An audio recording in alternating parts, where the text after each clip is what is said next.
All right. Good afternoon, I should say. It's March 28th, 2024. It's 3 p.m. I'm calling to order the Metro Flood Diversion Authority Board of Directors meeting. Could I get a roll call, please? Mayor Carlson. Here. Mayor Dardis. Here. Mayor Mahoney. Here. Mr. Peterson. I'm here. Mr. Hendrickson. Here. Mr. Pepcorn. Here. Mr. Ebinger. Here. Mr. Strand. Here. Mr. Campbell. Here. Mrs. Sherling. Mr. Grimberg. Here. Mr. Olson. Here. Mr. Seljavold. Here. Quorum is present. Thank you.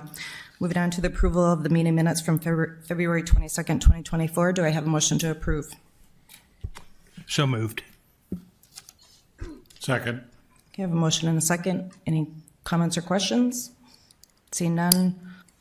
All those in favor signify by saying aye. Aye. Any opposed? Aye. Any opposed? The motion carries. Moving on to number 3, the approval of the order of the agenda. Do I have a motion to approve the order of the agenda? So move. Second. I have a motion and a second. Any questions or comments? Seeing none. All those in favor signify by saying aye. Aye. Aye. Aye. Any opposed? That motion carries as well. Moving on to the consent agenda, we have, let's see here, 7 items under the consent agenda. Do I have a motion to approve the consent agenda? So moved. Second. I have a motion and a second. Again, any questions or comments? Seeing none. All those in favor signify by saying aye. Aye. It has to be roll call. Oh, that is a roll call. Thank you, Mayor Mahoney. Could I get a roll call on this, please? Mayor Carlson. Yes. Mayor Dardis. Yes. Mayor Mahoney. Yes. Mr. Peterson. Yes. Mr. Hendrickson. Yes. Mr. Pepcorn. Aye. Mr. Ebinger. Aye. Mr. Strand. Yes. Mr. Campbell. Yes. Mr. Grimberg. Aye. Mr. Olson.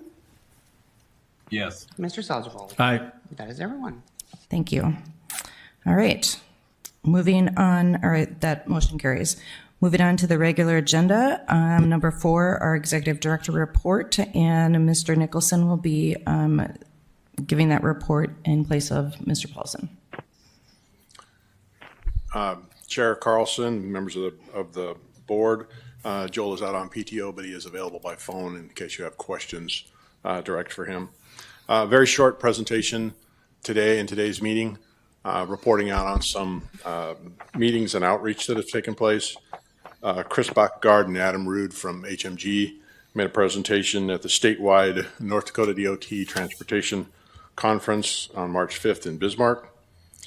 Joel and John Shockley were at the P3 conference in Dallas, March 11th through the 13th. Joel sat in on the opening plenary panel along with 3 other panelists from Texas, Washington, and Colorado. The third item is the FEMA meetings and tour. FEMA was in town to discuss on a technical basis the upcoming LOMR process and met to review what needed to be done from a data perspective. And really it was I would say a boots on the ground working meeting for that team to understand how this is going to move forward and get the stage set. It was a very good meeting. Chris was in attendance, and if you have detailed questions, I'll lean on him to answer those. The group's planning to meet again in late summer to move forward. And again, I think you might have seen Joel's report on that in a board briefing that went out earlier this month. The last item is the Cass County Area Retired Teachers Association. Amy Weiser-Wilson made that presentation and reported that they had to go out and get more chairs and more tables because there was an extreme amount of interest in the project. So a good meeting there. And that concludes the executive director's report for this month. Thank you, Mr. Nicholson. Any questions? Commissioner Pepcorn. Martin, can I ask a question? So you talked about meeting with FEMA. So Yes. with some of our other diversion projects, there was a delay. Once they were completed to be certified, do you think that will be shorter? Let's say because they're involved with it, do you think they could possibly certify it once it's completed? I guess and I know it's an unanswerable question, but to give us a time frame or just a ballpark. Thank you. Yeah, and I'm maybe Chris could give you a time frame, but I'm not going to put him on that spot unless he wants to be. The entire focus of the meeting was to create the environment to shorten that time frame. So the team is focused on that to understand technically this is a different kind of a project for FEMA. It's much bigger. It is very complex compared to most one-off projects that may go in front of them. So the effort was to understand what is the process that we're going to follow, what data do you need, when can we do it. The objective is to shorten that time frame and get that certification as soon as possible. But I don't believe there's any date necessarily or time frame established yet. Perhaps after the next meeting in the summer, we'll start to get a better picture for how long that will take. That's great. Thank you. Okay. Mayor Mahoney. I just would like the next time FEMA comes by that the political people could meet with them. I like Dave had a good question, but some of us might want to put a face in front of them that make it understand that it's pretty critical. I think from your point of view, what we're talking about is we know that's millions of dollars of flood insurance people have. And I would put Chris on a line now. When is it going to be? I mean, I recognize that what FEMA told you is oftentimes there's federal rules they have to work around, and they will work at it. I was pleased that I heard the technical committee had a great meeting with them, that they understand the need for us to have speed in which this decision is made. But I think realistic, if there's any political pressure that has to be brought to this to help make it move faster, I think we want to have the ability to help do that. Chairwoman Carlson can put that feet to the fire if it has to happen, but I do think they have to understand to us it's one of the critical parts of the project. Yeah, thanks, Mayor Carlson and Mayor Mahoney. We had some very preliminary talks. I mean, Martin's overview was we certainly haven't locked into any timelines. The general timeline that we heard from FEMA was this process typically takes anywhere from 3 to 5 years post project. So we're doing everything we can to move that as close to the 3-year window as we possibly can. And that's the objective of our team right now. And so to answer Commissioner Pepcorn's question, we can't get to the point of having it the day we're done with construction, have it approved. There's processes that FEMA can't start from the legal notification standpoint until after we have the project completely done. But we're doing everything we can to get as many things done before that date to minimize that time frame as much as So when you say 3 years, is that 330? Is it 3 years from 27? Yeah. Yes, that's correct, Mayor. Yep. Thank you, Chris. Yep. Commissioner Peterson. Thank you, Madam Chair. Yeah, you may as well stay up here, brother. So one of the things we talked about, we had an assistant director of FEMA here, I can't remember how many years ago it was. We talked about a phased approach even, right? So rather than the holistic, the project is done, we talked about, and they agreed to at that time, and maybe this is what you discussed as well too, but as the project progresses, we phase it out. So we'll have a completion on the northern reach on date X, 3 to 5 years from that point on northern reach, and then we progress south. Is that what your understanding of it could possibly be? We are very much in that discussion. I don't know that it would be, for some things, there may be an opportunity to start an accreditation process outside of the holistic project. Yep. Those only apply to areas potentially in town because those need to be accredited against the current floodplain. Our project will remap the entire floodplain. So some ports of our project won't be able to be fully accredited on their own. But what we talked quite a bit about and the direction that we're heading right now between now and September is to map out a way to start the review process for portions of the project ahead of when they're done and ready. We'll start the reviews with FEMA so that when we get to that 27 date, we will have much of the data already reviewed and ready to go. So yes, they're very much still on board with that, Commissioner Peterson, and that was one of the main topics that we did talk about, and one of the main do-outs that we have is to provide a better roadmap for what that timing looks like. So our technical team is in the process of working on that schedule now. So. Perfect. So I misheard you. I'd heard when we're done, then but we can phase it. Yes, we can start the reviews ahead of time. Yes. It's just, we probably can't phase approvals ahead of time. The approval will have to be one large approval for most of the project at the very, kind of coming right on the heels. Well, we can start the work ahead of time to get there. Perfect. Sure. Thank you. I was scared momentarily there. This is Shirley. I have a question. Go ahead.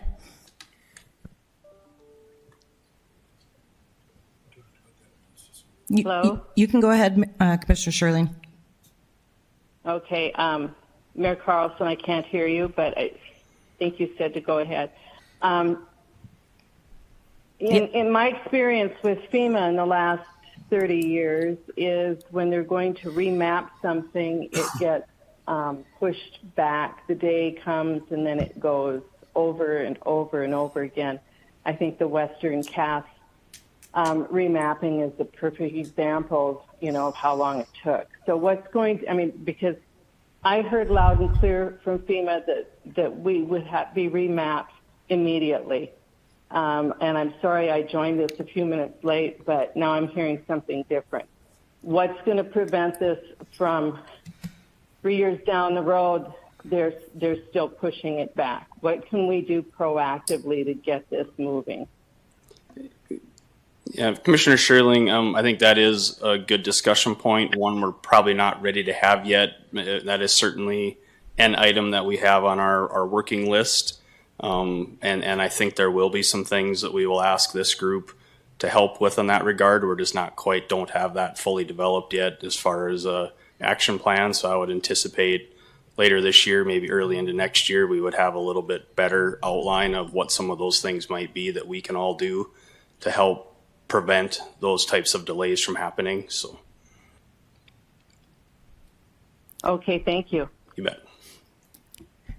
Thank you, Commissioner Sherling. Any further questions? All right, seeing none. Thank you, Mr. Backyard and Mr. Nicholson. Moving on to General Counsel update, I will turn this over to Mr. John Shockley. Thank you, Madam Chair. I have a relatively simple item today, a housekeeping item. This is a resolution requesting that Cass County acquire rights-of-way. You'll recall that the Diversion Authority in Cass County previously entered into an MOU dated April 22nd of 2021, in which from time to time the Diversion Authority would request that Cass County would take over certain rights-of-way that cross the diversion channel to vacate those right-of-ways. So there are a number of right-of-ways that are identified on page 104 and 105 and pictures. I always think it's easier to look at the pictures. They're down by the Horace ET area. The city of Horace has passed a resolution asking that Cass County take over these rights-of-way. And so this is a formal request from the Diversion Authority to Cass County pursuant to that MOU to take over those rights-of-way. And where appropriate, they would vacate them or reestablish them. Thank you, Mr. Shockley. Questions? Move to approve. You have a second? Second. A motion and a second. One last opportunity for questions or comments. Seeing none, this is roll call action. So roll call vote, please. Mayor Carlson? Yes. Mayor Dardis? Yes. Mayor Mahoney? Aye. Mr. Peterson? Yes. Mr. Hendrickson? Yes. Mr. Pepcorn? Aye. Mr. Ebinger? Aye. Mr. Strand? Yes. Mr. Campbell? Yes. Mrs. Sterling? Yes. Mr. Grimberg? Aye. Mr. Olson? Yes. Mr. Stelter? Aye. That is everyone. Thank you, Don. All right, moving on to construction project updates. First on the agenda under this item is the U.S. Army Corps project update. So I will turn this over to Ms. Terry Williams. Good afternoon, Chair Carlson and board members. This is the Corps' update for the month of March 2024.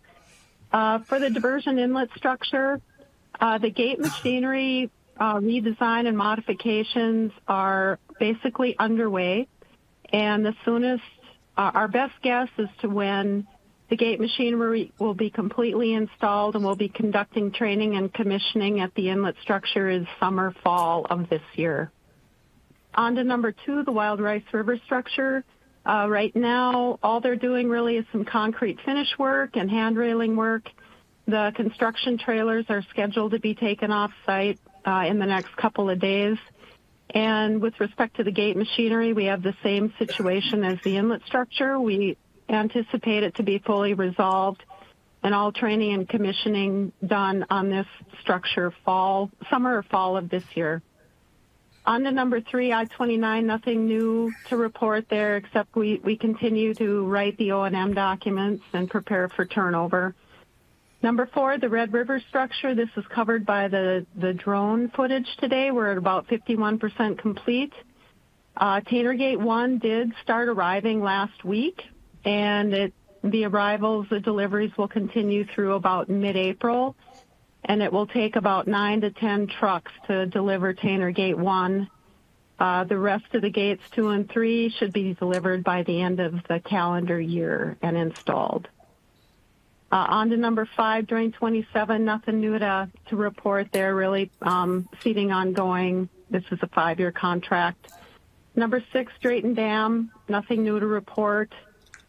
Number 7, Reach SE2A, we don't have a date as to when the contractor is going to start work up again. I think the latest winter weather has maybe changed their plans a little bit. On to number 8, our contract awards for this year. We've awarded SC1B, 2B, and the OHB ring levy, the last phase, totaling about $50 million. Another $18 million once we award the options for each SC2B. And at the last meeting, the last board meeting, had several questions about our bids. And so on page 2 of your handout, there's a summary of the bidding that we've conducted, which for each contract includes when it was advertised, the bid opening, the low bid, government estimate, number of bidders, and then the awardee. So, for example, for each SC1B, the awardee was HSG Park from Harvey, North Dakota. HSG stands for Harvey Sand and Gravel. And that was awarded for a little over $13 million, and the government estimate came in at almost $15 million. So back up to number 9, Southern Magnet Design, SC4. That should probably go out for bids. We're looking at Monday of next week, and that'll be a fairly large contract. SC3 and 5, the awards are holding for those in January. On to number 10, the SEA, the Supplemental Environmental Assessment. The public comment period closed, and the only comments we received were from natural resource agencies like the North Dakota Department of Water Resources and the Minnesota DNR. Our next steps are to finalize that NEPA document and hopefully sign a FONSI probably within the next month or 2. With that ends my briefing, unless there's any questions. Thank you, Ms. Williams. Are there any questions? Chairman Carlson, I have a question. Go ahead, This is Roger. Terry, Roger, talk to me about, having to modify the gate and why that happened and at whose cost is that? Is that just maybe talk about that a little bit and explain it? Sure. So the designs, the plans and specs for all 3 structures mentioned using worm drives for the center drive for the gearing. But the design really is up to the contractor to finalize.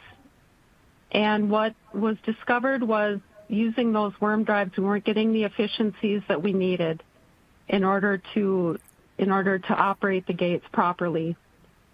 For the Red River structure, that modification was issued, and we will be getting a proposal from the contractor soon. For the Wild Rice River structure, that mod was issued, and the proposal from the contractor is also pending. For the diversion inlet structure, we had to do a little bit of back and forth with the gate machinery designer to kind of decide, all right, if we change this from a worm drive to a helical drive, can you retain the same machinery? And it sounds like they can. So as in all modifications, the ultimate cost in money is negotiated. And I would anticipate that there will be a cost to both the contractor and the Corps to make sure that the machinery is working properly. And also as part of that modification, the additional time will be negotiated. So when we get these mods negotiated, signed off on, I can report on in detail on the cost and the additional time. Does that answer your question, sir? Well, it just seems like this should be a constant, whatever it takes to open these gates, weight, pressure, somebody is at fault here. I'm just, who's at fault? So we will likely, as in all contract modifications, share in the cost and time on these. So we fully anticipate that the Corps will end up paying some additional money on these. Because the ultimate goal, of course, is to make sure they work really well for when you guys are operating these gates, and to make sure everything is safe and working properly. So it has taken some time to get through this to make sure that everything was going to, this time work out perfectly. Over. All right, thank you. Any other questions?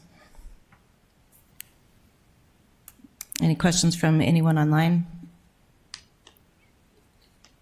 All right, thank you very much, Ms. Williams, and we'll look forward to that report next month. All right, moving on to 6B, we'll turn it over to Chris Backyard. Thanks, Chair Carlson. Board members, quick construction update for the channel work. You'll see a few areas that we've now colored as upcoming. A couple to note, the ones Terry mentioned that were awarded, SE2B and SE1B, are colored as upcoming on the core portion of the project. We also are starting to anticipate work south of 94 in reaches 10 and 13. So those are, reach 10 is the area just south of 94, and reach 13 is the one down closer to the Cheyenne River. We also anticipate, we're trying to finalize the designs of the Cheyenne River aqueducts. We're anticipating that to start in the next few months, and also the bridge on County Road 6 as well. So those are some of the highlights. You'll see the Earth update in the drone footage, but they did have a fairly good month with a little bit cooler weather as far as moving Earth, but also have had a real good month in progressing bridges. We've got a couple of bridges that you'll see that are starting to have their decks put on them. As far as forming, we haven't poured any yet, but good progress there on all things construction. But yeah, important note, we're reaching that threshold of getting ourselves south of 94, so I think that'll be nice to see the construction. Also anticipating with that there'll be a little more visibility of things, so anticipating we might get a few more phone calls about traffic and other things. So we're kind of in that zone now where we're getting closer to the urban areas, so we'll be watching that as well.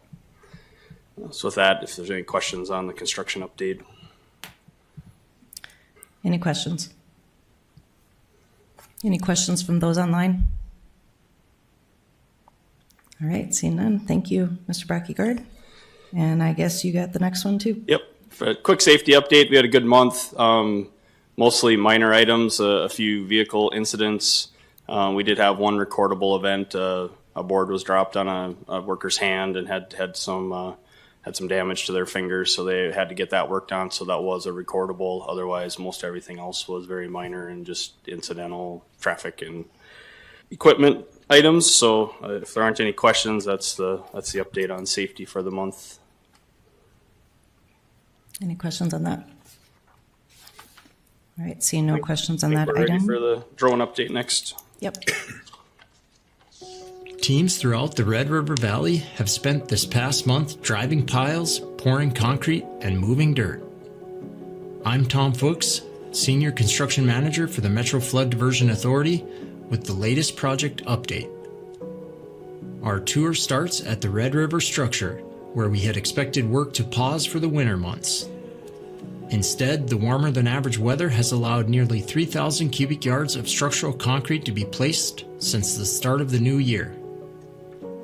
In the past month, Ames Construction completed portions of formwork, rebar and concrete placement at the structure's west stilling basin and downstream retaining walls. They also completed portions of both of the structure's abutments and piers. With the west abutment nearly complete, crews have now installed shoring towers and post-tension bars in preparation for casting the first of the structure's trunnion girders. Situated at the top back of the abutments and piers, the trunnion girders act as the anchor point for the Tanner Gate strut arms and must resist the pressure from floodwaters when the gates are lowered during operational events. Speaking of Tanner Gates, we'll be sure to highlight their scheduled arrivals in the coming weeks. ASN Constructors has also been busy with concrete placement. At the Maple River Aqueduct, concrete work continued at the flume and conduit structure. Their work is focused on completing additional portions of the structure's base, as well as the west abutment and piers. They've also begun forming concrete substructure elements for the BNSF Prosper Railroad Bridge, which will allow trains to pass over the stormwater diversion channel. The project's 3 railroad crossings will differ distinctly from the 16 road crossings that will be built. In comparison, due to much heavier loads, the railroad bridges will feature shorter spans, larger concrete substructure elements, and more piling. ASN Constructors also has been working on the other crossings. At the combined channel crossing for County Roads 4 and 31 east of Argusville, they installed bridge girders.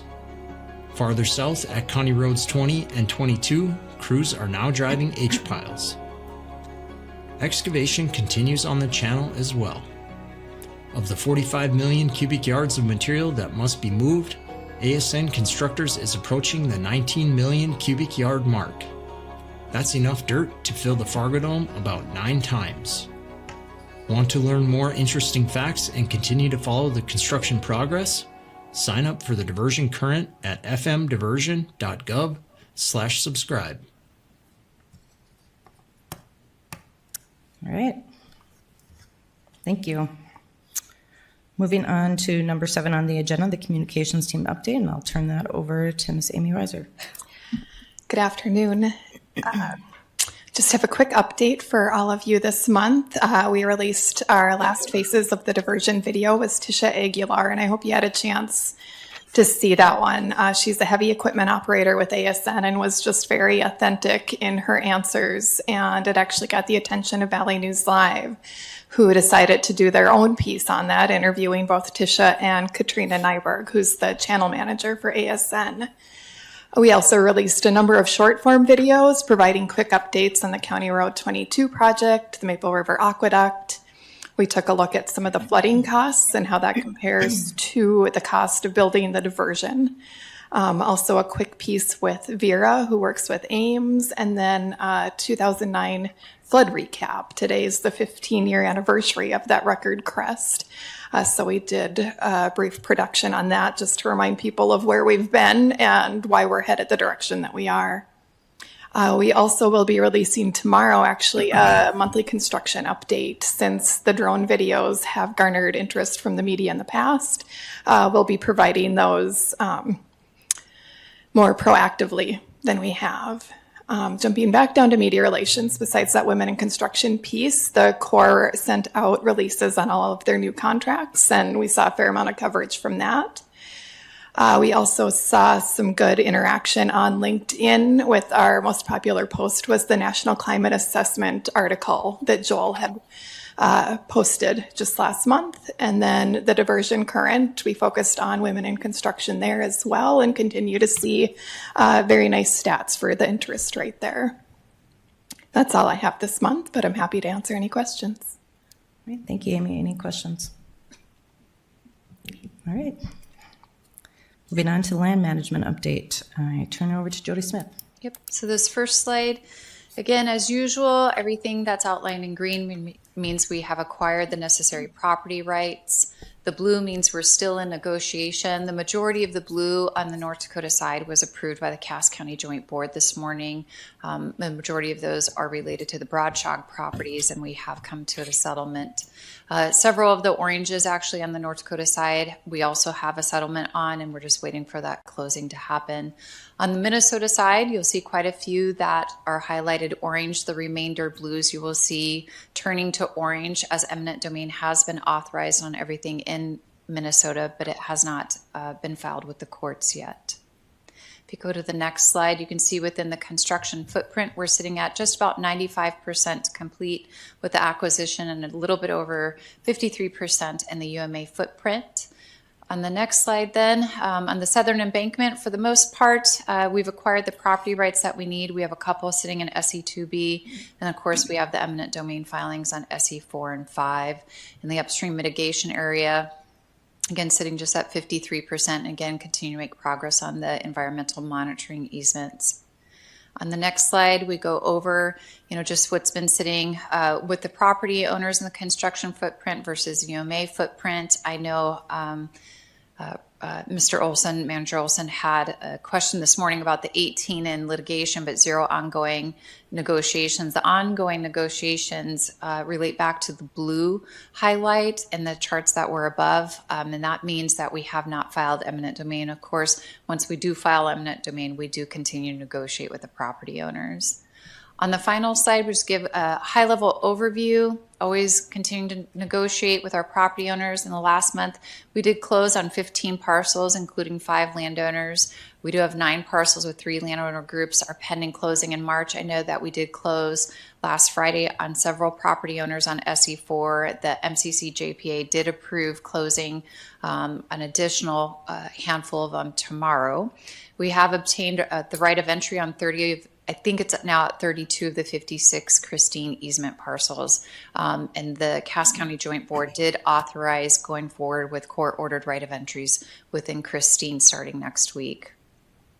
We do have we are working on a scheduled Wolverton landowner meeting. We're hoping to get that scheduled for the end of April. If not, that will be the first week in May. We do continue to work on farmland leases for 2024. And of course, we did release an upgrade for the web map. I think I already noted, of course, the Broadshogs have settled again. That's 26 parcels, about 10% of the footprint of the upstream mitigation area. So it was a significant undertaking by the Cass County Joint Board this morning. And then, of course, on the Minnesota side, we did have 4 trials this week, 2 for Clay County, 2 for Wilkin County. So thank you for everybody's effort that went into making those successful. The orders were issued to go ahead and grant the necessity for us to take those properties for the project. We are working on getting some transfers completed. The wire transfers were supposed to be completed to the property owners today. Unfortunately, as I was sitting here, I learned that U.S. Bank decided to close today at 1 o'clock. And since that's Clay County's bank, that's the face I made, Mayor Carlson. We cannot complete those transfers until Monday. Legal counsel is now working with the property owners' legal counsel to verify that with the court. So we'll continue with the transfers for Moorhead because they have a different bank, the city of Moorhead, but the Clay County ones will have to wait until Monday at this point. So I am open to most any questions you have of me. All right, thank you, Jody. Any questions for Ms. Smith? Any questions from the folks online? All right. Thank you. Yep, thank you. And on to the finance update. I will turn this over to Mayor Dardis. Thank you, Madam Chairman. The Diversion Authority Finance Committee met yesterday. We had a busy agenda. Finance Director for the City of Fargo, Susan Thompson, presented $3,262,696 worth of bills. Our net position, cash position at the present time is at $253,744,419. We also had 2 board approval contracting actions that took place that were presented by Mr. Nicholson. One was JT Lawn Services for $250,714, and one for Mincota TO 6, which is for $263,000. There also was one bid award, and I'm going to call on Mr. Bakkegaard for more of the details, but a very positive bid letting that took place. The engineer's estimate was at $2,896,859, and the winning bid was $1,749,847.65. And it's a local contractor that was awarded that, Celine Brothers in Holly. So, any questions? I defer to Mr. Bakkegaard. Any questions in regards to the report Mayor Divers just provided? All right, Chris, do you want to talk about the bid award, please? Yeah, sure. I don't need to add much. Thanks, Mayor Dardis, for highlighting that. Yeah, we did have one bid opening this month for work package 47B. This is for utility work in advance of the U.S. Army Corps of Engineers REACH SE3 project that is set to be bid later this year. Again, we did, as Mayor Dardis mentioned, we did receive 4 bids that were all below our engineer's estimate. So we'd like to see the competition, and we are recommending award of that project to Celine Brothers in the amount of $1,749,847.65.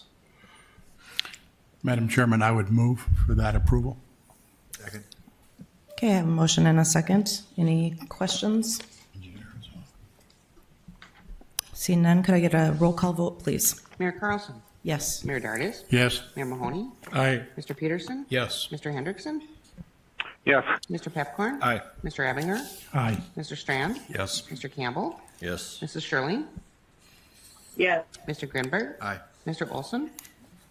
Yes. Mr. Selzvold. Aye. That is everyone. Thank you, and that motion carries. So moving on, I would be looking for a motion to go into closed executive session pursuant to North Dakota Century Code Section 44-04-19.1, paren 2 and 9, for attorney consultation regarding negotiations update for an amendment to the project agreement for the stormwater diversion channel and associated infrastructure. Second. You have a motion and a second. All those in favor signify by saying aye. Aye. Aye. Any opposed? We will be going into executive session. The Metro Flood Diversion Authority is back from closed executive session. Our next meeting is scheduled for April 25th, 2024. Could I get a motion to adjourn the meeting? Okay, I got a motion and a second.